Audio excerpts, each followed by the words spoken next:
एक बात मुझे आपको नोट करवानी है, मुझे आपको बताना है कि आज की बात जो आप 9 बजे से देखते हैं इसका टाइम बदलेगा और 15 जून से ये शो आप देख सकेंगे 8:30 बजे से।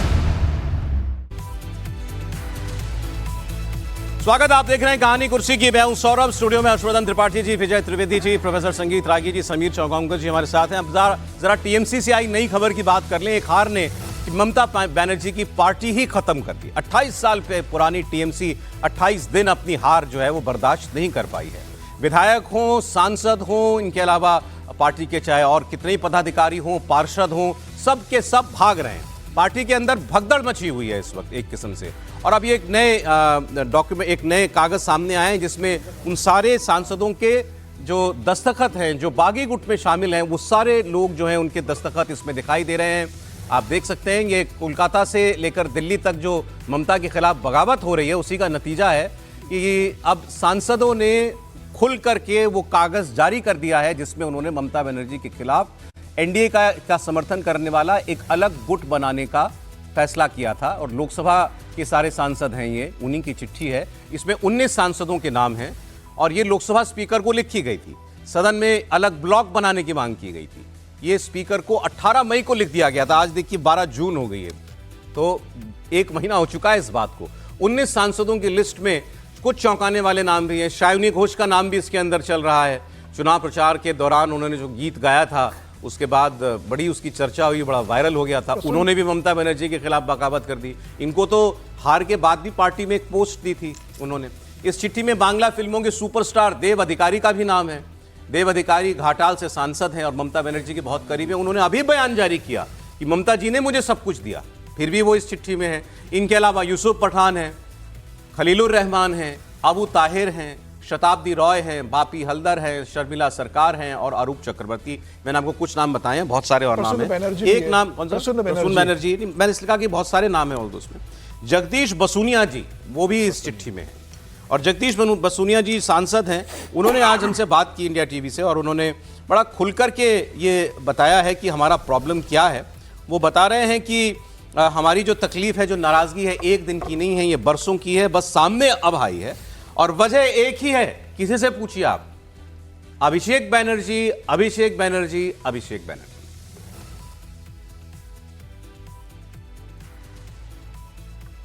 अभी तो टीएमसी के अंदर स्टेट गवर्नमेंट भी नहीं है, सेंट्रल गवर्नमेंट भी नहीं है। और जो डेवलपमेंट होना है वो स्टेट गवर्नमेंट, सेंट्रल गवर्नमेंट दोनों मिलकर होता है। तो अगर स्टेट गवर्नमेंट सेंट्रल गवर्नमेंट के साथ हम रहे कि सपोर्ट दे तो इलाका का डेवलपमेंट थोड़ा तो हम करना पाएंगे। इसलिए हम सोचा कि हम एनडीए के साथ जुड़ जाएंगे। तो आप लोगों की कई लगातार मीटिंग हुई, भूपेंद्र यादव जी के साथ भी मीटिंग हुई है और आप लोग कई बार बैठे, शुभेंदु अधिकारी भी आए थे, उनसे भी मुलाकात हुई। आप लोगों ने इस बात को रखा अपने? हाँ, बिल्कुल रखा। हम डेवलपमेंट के लिए बात रखा। उनके वादा किया है कि आप आइए, सब मिलकर हमारा जो क्षेत्र है और डेवलपमेंट करेंगे। जो प्रपोजल हम देगा वो प्रपोजल वो जरूर से करेगा उस प्रपोजल को। अब इन्होंने अभी आपको इनका छोटा हिस्सा सुनाया बातचीत का। अब ये इन्होंने भी कहा अभिषेक बनर्जी का व्यवहार ठीक नहीं है। तो अभिषेक बनर्जी का क्या कल कोलकाता एयरपोर्ट पर स्वागत हुआ है उसकी तस्वीरें मैं आपको दिखाता हूं। इमेजिन नहीं कर सकता कोई बंगाल में अभिषेक बनर्जी को इस तरीके से घेर लेगा कोई। ये देखिए तस्वीरें एयरपोर्ट पर जब उतरे हैं, चोर चोर के नारे लगे। ये देखिए अभिषेक बनर्जी जब कोलकाता एयरपोर्ट पर उतरे थे और मुझे तो कल ही एक पोस्ट दिखाई दिया कि वो एयरपोर्ट पर जब आते थे तो होता क्या था। पूरा वीआईपी प्रोटोकॉल, सिक्योरिटी में निकले, एक आदमी आसपास नहीं फटक सकता, सीधा अपनी गाड़ी में बैठते थे और निकल जाते। सांसद बैग लेके चलते थे सर अभिषेक बनर्जी का। सांसद बैग उठा के चलते थे अभिषेक बनर्जी का। और कल उनको वो सीआईडी के सामने भी आखिरकार उनको पेश होना पड़ गया है। अच्छा, इनकी वजह से कल्याण बनर्जी बिफरे हुए हैं। आपने कल से उनको सुन रहे हैं ना, कल्याण बनर्जी वो कह रहे हैं कि मैं इनका केस लड़ रहा था, इन्होंने मेरे साथ ही बदतमीजी कर दी, किसी जूनियर आदमी को वो केस दे दिया। अब वो कल से लगातार 25 इंटरव्यू दे चुके हैं और मैं सारी बातें एक साथ ही कर लूंगा। उसमें मजेदार बातें जो एक इंटरव्यू में उनसे पूछी गई, क्या आप एनडीए में जाएंगे? उन्होंने कहा मैंने भी सोचा नहीं। नो नहीं बोला, कहा मैंने सोचा नहीं है। दोबारा पूछा गया, बोले मैंने भी विचार नहीं किया। एक बात फिर उनसे जो है पूछा गया कि ये अभिषेक बनर्जी से प्रॉब्लम क्या है। बोले 2014 में आए अभिषेक बनर्जी पार्टी के अंदर और तब से इनको ऐसा ग्लोरीफाई कर दिया कि सब कुछ अभिषेक बनर्जी हो गए, जबकि अभिषेक बनर्जी डिजर्व नहीं करते, वो जिस पद पर वो बैठे हुए हैं वो डिजर्व नहीं करते। ये उनका जो है वो प्रॉब्लम है। फिर उनसे एक बड़ा मजेदार सवाल हुआ, ये बताइए क्या अभिषेक बनर्जी ने जाली दस्तखत करवाए? जो मामला चल रहा है कोलकाता हाई कोर्ट में स्पीकर को देने के लिए, एलओपी के लिए, क्या जाली दस्तखत करवाए? क्योंकि वो केस तो यही देख रहे हैं। इन्होंने कहा कि वो तो मैटर मेरा ही है, मैं ही जिरह कर रहा हूं, लेकिन मैं कुछ भी बोलूंगा तो प्रोफेशनल एथिक्स के खिलाफ है। मना कर देते, तुम तो केस लड़ रहे हो, केस यही लड़ रहे हो कि नहीं वो सब कुछ सही है। वो वकील कह रहा है कि मैं बता नहीं सकता क्योंकि प्रोफेशनल एटिकेट है। अब आप समझ जाइए इसका मतलब क्या है। पहले चिट्ठी वाली बात हो जाती है त्रिपाठी जी, कोई शक या कोई आपको आश्चर्य? एक तो ये कि मैं जब ये कहता हूं, आमतौर पर किसी के लिए, किसी नेता के लिए नहीं कहता, लेकिन लोग नाराज जाएंगे। अभिषेक बनर्जी जो कह रहे हैं डिजर्व नहीं कहते, वो बड़ा सम्मानित भाषा में बात कर रहे हैं। एक जैसे था ना कि जैसे घर में जो ये कॉरपोरेट फैमिलीज होती हैं, तो मान लीजिए जिस दिन वो 18 वर्ष के होते हैं तो वहाँ पर एक चिट्ठी जाती है और रजिस्ट्री में कि एक और निदेशक कंपनी में बन गया है। तो अब उसके अंदर कोई क्षमता नहीं है, उसके अंदर कोई योग्यता नहीं है, लेकिन चूंकि वो फलाना परिवार से है, उस कंपनी के बोर्ड में उसे आना है, तो 18 साल की उम्र में उसको बोर्ड में डाल दिया गया। अभिषेक बनर्जी तो तरुणाई में रहे होंगे जब सारा संघर्ष हुआ, तरुणाई में रहे होंगे, उनको कुछ भी ना अकल रही होगी ना समझ रही होगी। वो तो सीपीएम के सामने जिस तरह का उनका व्यवहार दिखता है, सीपीएम की गुंडागर्दी के सामने वो लड़ने का जरा सा भी जो कहते हैं ना कि मेटल है क्या इस आदमी में, तो वो है ही नहीं। लेकिन उसके बाद क्या हुआ, ममता बनर्जी ने अपने सारे आंदोलन, सारे संघर्ष को अभिषेक बनर्जी को दिया और अभिषेक बनर्जी ने उसको अहंकार के तौर पर ओढ़ लिया। ऐसा अहंकार जिसमें कल्याण बनर्जी, सौगत रॉय, मुकुल रॉय, शुभेंदु अधिकारी या ऐसे जितने सारे लोग थे वो सब शून्य हो गए। अभिषेक बनर्जी को लगा कि सरकार है तो पैसे कमा सकते हैं, नया नेटवर्क उन्होंने खड़ा किया और उसी नेटवर्क के आधार पर वो सब कुछ करने लगे। फिर जब इस तरह का आप काम करते हैं, जब आपको पॉलिटिकल समझ नहीं होती है, तो आप उसी तरह के जो जिसको बार बार कहा जाता है ना कॉकस शिफ्ट होता है, वो कॉकस शिफ्ट हो गया। तो बात कल्याण बनर्जी, बात ये सारे नेता दुरुस्त करें, मैं ये नहीं कह रहा हूं कि गलत करें, लेकिन भैया थोड़ा पहले बोलते। बंगाल की जनता के साथ इतना अत्याचार होता रहा है, आप चुप रहे, आप भी उस अपराध के भागी हैं। ठीक, समीर जी, टीएमसी वाले बार बार कह रहे थे लिस्ट कहां है, लिस्ट कहां है, लिस्ट कहां है, लिस्ट आ गई। आज लिस्ट आपने देखी, सारे दस्तखत हैं उसमें, 2/3 हैं बिल्कुल पूरे 19 लोगों के दस्तखत है। 28 में से 19 लोग ममता बनर्जी के साथ जा रहे हैं। और मुझे लगता है कि भारतीय राजनीति में जब भी ममता बनर्जी का जिक्र होगा तो ममता बनर्जी का इसलिए जिक्र नहीं होगा कि ममता बनर्जी ने नंदीग्राम और सिंदूर का आंदोलन किया, ममता बनर्जी ने 15 साल शासन किया, 2011 में सत्ता में आई थी, किस तरीके से लेफ्ट को हटा के। जब भी बंगाल की राजनीति की बात होगी और ममता बनर्जी के राजनीतिक जीवन की बात होगी तो कोई पार्टी कैसे खत्म होती है उसमें ममता बनर्जी का उदाहरण दिया जाएगा। भारतीय राजनीति में ऐसा कोई उदाहरण नहीं है कि इसकी तुलना किसी और राजनीतिक दल से की जाए। तमाम राजनीतिक दल बने, टूटे, दूसरे दलों में गए हैं। ममता बनर्जी जैसा हाल पार्टी का जो हुआ है कि ऐसी भगदड़ मची कि ऐसा कि ममता बनर्जी ने कार्यालय खाली कर दिया, 1 महीना नहीं हुआ दिल्ली का कार्यालय खाली कर दिया, और आज आपके पास गिनके 5 सांसद भी नहीं है जो ये ममता बनर्जी दावे के साथ। 18 मई की डेट डली हुई है उसमें, बिल्कुल ये 1 महीना हो गया इस बात को। बिल्कुल, तो अभी तक फैसला क्यों नहीं हुआ इसमें स्पीकर की तरफ से? नहीं, मुझे लगता है कि या तो नाम अभी ऊपर नीचे हो रहे हैं। कहा होगा, मतलब जो बाकी सांसदों ने कहा होगा कि हमारे साथ भी और सांसद जुड़ रहे हैं और लोगों की हम आपको फाइनल सूची देंगे, और जब उनको लगा हो कि 19 सांसद हमारे साथ आ गए, कंफर्म हो गया है, उसके बाद उन्हें सूची स्पीकर साहब को सौंप दी है। अब आधिकारिक रूप से तय हो गया। अब स्पीकर साहब मुझे लगता है आज या कल में इसका फैसला ले लेंगे, उन्हें अलग गुट की मान्यता दे देंगे और ये तय। और ममता बनर्जी को लगता है कि उनके पास बाकी सांसद बचे हैं, तो ममता बनर्जी को बाकी राज्यसभा और लोकसभा के सांसदों जारी होने का मतलब तो है कि इससे कंफर्म कर दिया ना, तो इन सारे लोगों को लग गया कि हमारा पब्लिक हो गया, हमारा नाम ये पूरा हो गया, सहमति से जारी किया गया।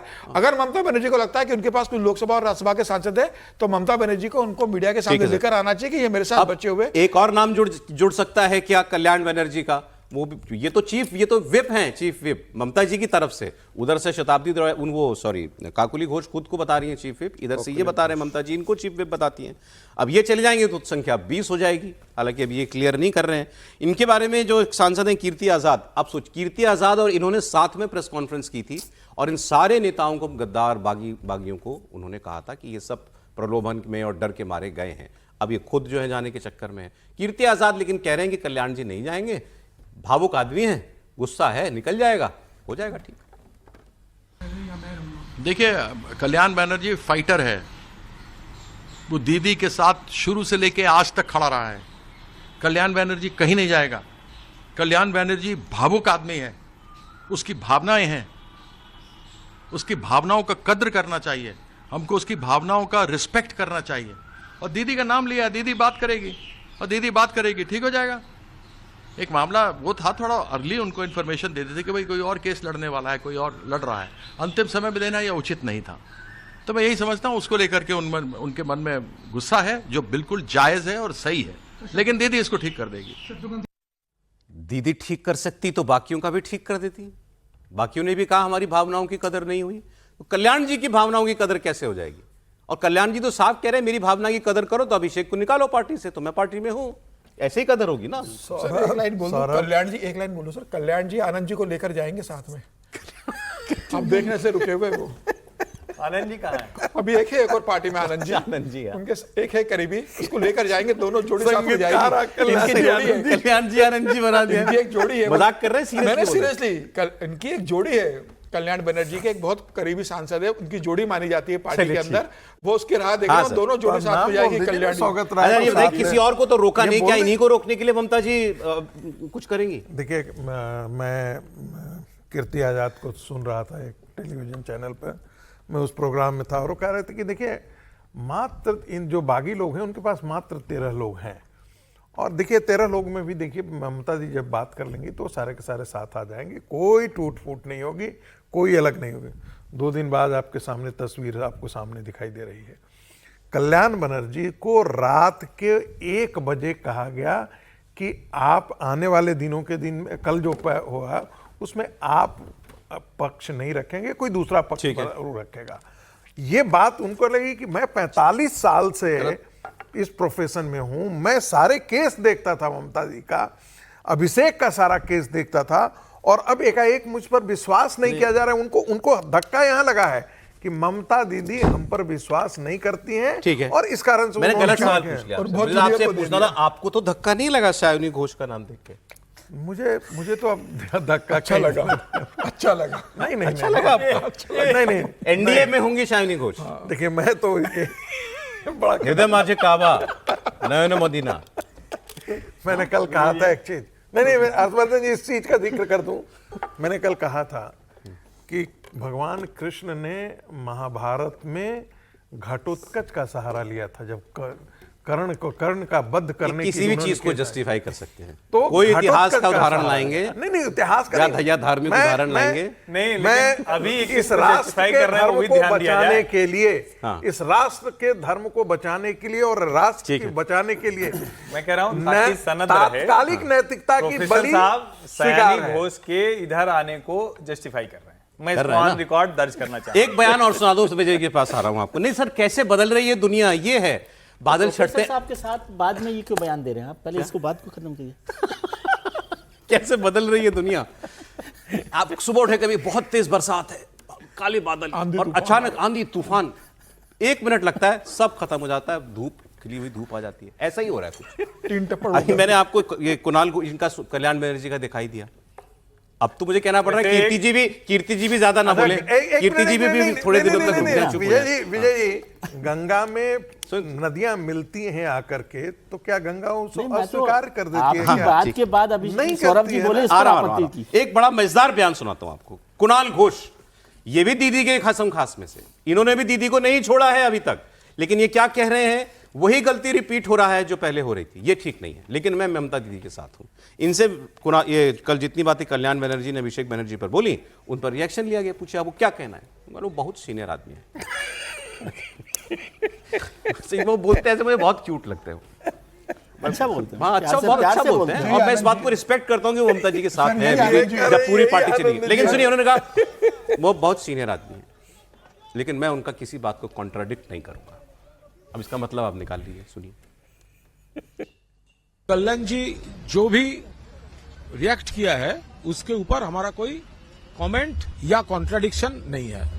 टीवी में ये एक सायोनी घोष को, वो आज का तस्वीर है या कोरोना टाइम का तस्वीर है या मास्क पर के मुंह ढक के, तो क्या है? अगर पार्टी में है तो पार्टी में है, अगर दूसरा कुछ है तो बोल्डली बोलना चाहिए। ये मुंह छुपा कर जाने का मेरे ख्याल से वो कोरोना टाइम का कोई पिक्चर होगा, नहीं तो ऐसा बिहेव कोई नॉर्मल आदमी नहीं करेगा। अब ये बोल रहे थे शालिनी घोष के लिए, क्योंकि वो मास्क लगा के मीडिया से बचने के लिए शायद उतरी एयरपोर्ट पर, तो उन्होंने कहा कि कोई नॉर्मल आदमी नहीं करेगा, कोरोना टाइम का पिक्चर होगा। ताना मार रहे थे कि शालिनी घोष को मुंह छुपा के आना पड़ रहा है कोलकाता, जरूरत नहीं है, ठीक है, चेहरे पे क्योंकि कई वो बागी चेहरे हो होते गई। हैं, सर। और कल्याण बनर्जी पर कह रहे हैं कि वो बहुत सीनियर आदमी है, मैं कॉन्ट्राडिक्ट नहीं करूंगा जो बोले वो। तो दिल कहाँ है इनका सर? सीनियर आदमी तो सीनियर आदमी है, और जो सीनियर आदमी के लिए कह रहे वो कल कहाँ थे? सही बात। देखिए, इसको थोड़ा सा पार्लियामेंट्री तरीके से आप समझिए बात को। गंभीर इशू पर बात करते हैं हम लोग। एक तो ये जो आप साइन बता रहे हैं, क्या आपने वो चिट्ठी बताई है जो लोकसभा अध्यक्ष को लिखी गई है, जिसका आप 18 तो वो चिट्ठी नहीं हुई, वो पोर्शन नहीं है, तो केवल दस्तखत है। किस बात की बात कर रहे हैं आप? इसको समझिए, 18 मई की चिट्ठी है। क्या 18 मई को सयानी घोष वहां थी? नहीं। अब सर दस्तखत तो है ना, बाद में कराए होंगे। हाँ, तो इसका मतलब वो ना, नहीं तो इसको ये समझिए, जो कल से परसों से मैं बार बार कह रहा हूँ, ये मीडिया में जो चलता है चलता रहेगा। लोकसभा अध्यक्ष के पास वो चिट्ठी जब पहुंचेगी या पहुंची होगी, मुझे नहीं पता कि पहुंची है कि नहीं पहुंची है, उस चिट्ठी के आधार पर तय होगा। क्लैरिटी नहीं है अभी, ये क्लैरिटी नहीं है, इसलिए ये बार बार ये कहना कि ये चिट्ठी सांसदों के हस्ताक्षर की लोकसभा अध्यक्ष की है, इसको कहने से हमको बचना चाहिए। मैं अब दूसरी बात बोलता हूँ जी। ये कह के ही ये चिट्ठी चल रही है, सुबह से चल रही है। कहने को तो सुनो मेरी बात सुनिए सर, इसमें जितने लोगों के नाम है, किसी का खंडन नहीं आया। शालिनी घोष का भी खंडन नहीं आया है, देव कुमार का भी खंडन नहीं आया है, किसी का नहीं आया है। भाई मैं किसी का नाम, शालिनी घोष की तरफ से सोचिए, मैं शालिनी घोष का नाम लेके बोल रहा हूं कि वो बागी गुट के 19 लोगों में 20 लोगों में है। दूसरी बात कर रहा हूं। आएगा ना पलट के जवाब मेरे चैनल को आएगा ना। आप मेरा नाम कैसे चला रहे हैं? नहीं, शत्रुघ्न सिन्हा ने किया ना भाई, आप ये किया। मुंह छिपा के आदमी कब चलता है? सोशल मीडिया, हाँ। ऐसे मुंह छिपा। दूसरी बात बता रहा हूं और शत्रुघ्न सिन्हा आप जो बात कह रहे हैं वो आया तो शत्रुघ्न सिन्हा ने आप कह रहे हैं आधिकारिक तौर पे कहां है? आधिकारिक तौर पर नहीं। और 18 तारीख के बाद तो सायोनी घोष बाइट ही दे रही थी, उनके बाद उनको बनाया गया है, अपॉइंट किया गया है, कल्याण बनर्जी को किया गया, वो सब। मैं ये कह रहा हूँ, इस पर गलत नहीं कह रहा हूँ, मैं कह रहा हूँ हो सकता है कि लोकसभा अध्यक्ष के पास जो चिट्ठी जाएगी या गई है, अब आज आप कल्याण बनर्जी को कह रहे हैं, तो कल्याण बनर्जी कल जाएंगे तो इसमें थोड़ी शामिल हो जाएंगे, वो तो फिर डिफेक्शन में आएंगे। तो हो सकता है वो लोग वेट कर रहे हैं सारे। इसीलिए मैं कह रहा हूं कि वो चिट्ठी गई नहीं होगी ना, आप जबरदस्ती नहीं। वो कर रहे हैं। जब 19 नामों की सर गई है, भूपेंद्र यादव के घर पे जो बैठक हुई थी उसमें 14 लोगों ने साइन किया है, और उसके बाद 5 लोगों ने साइन करे। 19 लोगों के नामों की चिट्ठी पहुंच गई लोकसभा स्पीकर के पास, भूपेंद्र यादव और इंपॉर्टेंट आदमी कहा गया है है कि 3 नाम और जुड़ सकते हैं इसमें। ऐसा नहीं होता। इतनी बात तो सही है कि सारे लोग हो गए तो जाओ स्पीकर के पास। नहीं तो 19 नाम चले गए। वो ऋतुव्रत बनर्जी तो 4 दिन में चले गए थे लेकर के सब लोग। 19 नाम चले गए, 3 नामों के लिए रुका हुआ है। हो सकता है कल शाम तक 3 नाम और जुड़ जाए, और उसके बाद लोकसभा अरे वो तो बताइए, आनंद जी कौन है? कल्याण जी के आनंद जी कौन है? सर वही जिनका आप दिखा रहे थे, कुणाल घोष। कुणाल घोष ही आनंद जी हैं। बिल्कुल, नहीं, वो जाएंगे साथ ये में। जाएंगे साथ में जाएंगे, उनके लिए रुके हुए, उनको लेके जाएंगे कह रहा साथ हूं में। कि वो चिट्ठी में दोनों एक साथ, आनंद मोहन विश्वास। नहीं, मैं ये निवेदन कर रहा हूँ, जो लोकसभा अध्यक्ष के पास जाएगी चिट्ठी, हो सकता है उसमें 19 नहीं 22 नाम हो, लेकिन वो सब एक साथ जाएंगे। ये बार बार कहना कि आज 18 नाम हो गए, कल 3 नाम और जाएंगे, ऐसे स्पीकर के ऑफिस को आप चैलेंज कर रहे हैं। स्पीकर के ऑफिस में जाके साइन थोड़ी कर देंगे आप। हमने थोड़ी कहा स्पीकर को दे दी। नहीं, हम ये कह रहे हैं 18 नहीं, स्पीकर को दे दी 18 मई की चिट्ठी।